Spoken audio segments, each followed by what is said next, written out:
This is a detailed framework for future negotiations, not a done deal. It was reached in Lausanne, Switzerland by Iran, the U.S., Britain, France, Germany, Russia, and China. And a source who was there tells us that Secretary of State Kerry and Iranian Foreign Minister Mohammad Zarif haggled all night. This was taken at 9:30 p.m., but by 5:30 a.m., we're told, they were alone in their shirt sleeves, still editing the deal. Here are the major points. Iran would reduce its uranium-enriching centrifuges from 19,000 to 6,000 for 10 years. It would not enrich any uranium to weapons grade. Iran would dismantle a plutonium reactor, which is another path to a bomb. And Iran would open all of its nuclear facilities to regular United Nations inspections.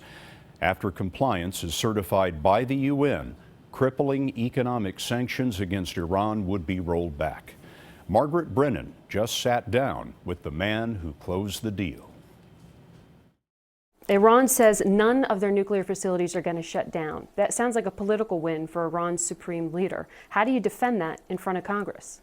Look, they'll have their narrative and we will have ours. And the important thing is look at the facts.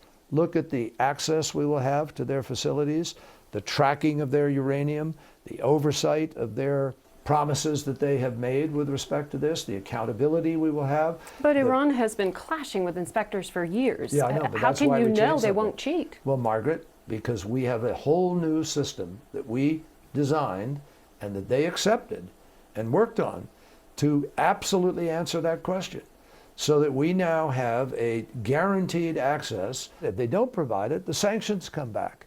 Will new sanctions from Congress torpedo this?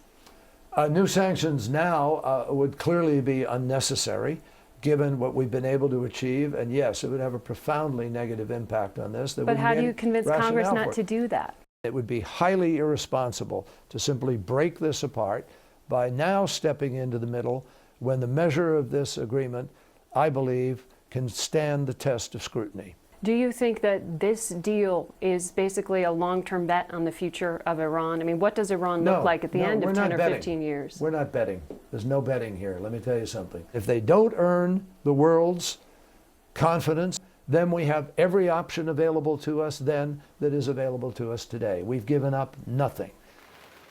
Secretary Kerry also told me he has no idea if he can turn this framework into a signed accord with Iran during another 3 months of talks. But he said getting this far is a great sign.